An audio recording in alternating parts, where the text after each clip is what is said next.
Hi hello नमस्कार। आज मी तुमच्याबरोबर 3 रेसिपीज एकत्र शेअर करणार आहे। तर पहिला आहे तो नाश्त्याचा।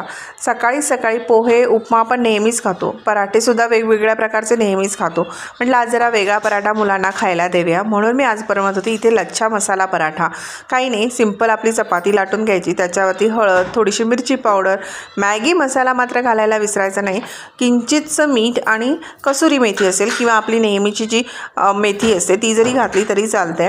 व्यवस्थित आपण लच्छा पराठा त्याचा लाटून घ्यायचा आणि दोन्ही बाजूनी छानपैकी तूप लावून भाजून घ्यायचा। एक नंबर होतो, तुम्ही सॉस बरोबर किंवा दही बरोबर सुद्धा छान लागतो। असा मी आज मुलांना ब्रेकफास्ट दिला होता। मग नंतर बनवायला घेतली कोथिंबीर वडी। म्हटलं कोथिंबीरीचा सीजन संपायच्या आधी कोथिंबीर वडी बनवून घेऊया, कारण की एखादी वेळी कोथिंबीरची जुडी आणली ना की लगेच ती एका दिवसातच संपून जाते। म्हणून मी यावेळेला 2 जुड्या आणल्या होत्या। मस्तपैकी 5-6 रोल बनवले। म्हटलं ॲटलिस्ट 2-3 दिवस तरी खाता येईल आपल्याला फ्राय करून। म्हणून प्रथम कोथिंबीर स्वच्छ धुवून बारीक कापून घेतली। त्याच्यामध्ये हळद, मिरची पावडर, धणे पावडर, गरम मसाला, जिरे पावडर, थोडंसं तेल घालून आपल्याला व्यवस्थित मिक्स करून घ्यायचं आहे।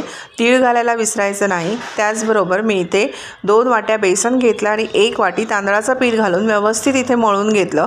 पाणी पहिलं घालायचं नाही, जर आपल्याला वाटलंच खूपच ड्राय असेल तरच थोडंसं पाणी घालायचं, कारण की कोथिंबीरलासुद्धा पाणी सुटतं।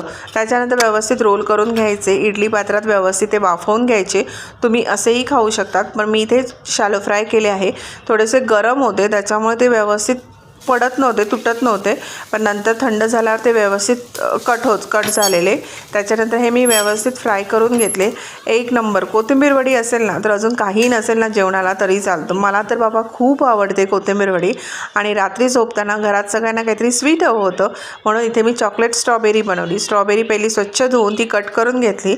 इथे चॉकलेट सिरप बनवून घेतलं। सिरप बनवताना मी त्याच्यात थोडंसं दूध घेतलं आणि डबल बॉयलर मेथडने ते बॉईल करून घेतलं। सगळी स्ट्रॉबेरी मी त्याच्यात ॲड केली की झालं आपलं चॉकलेट स्ट्रॉबेरी रेडी। हे सुद्धा खूप छान झालं होतं। तिन्ही रेसिपी कशा वाटल्या नक्की कमेंट करून सांगा। आवडल्या असेल तर लाईक आणि सबस्क्राईब केल्याशिवाय जाऊ नका। अशाच अजून नवनवीन छान छान रेसिपी मी शॉर्टमध्ये शेअर करत असते, तर ते शॉर्टसुद्धा पाहायला विसरत जाऊ नका। आणि हे चॅनल लगेच सबस्क्राईब करा, म्हणजे तुम्हाला खूप छान छान टिफिनचे व्लॉग्स आहेत, वेगवेगळ्या रेसिपीज आहेत, ट्रॅव्हल व्लॉग्स आहेत, सगळं पाहायला मिळतील।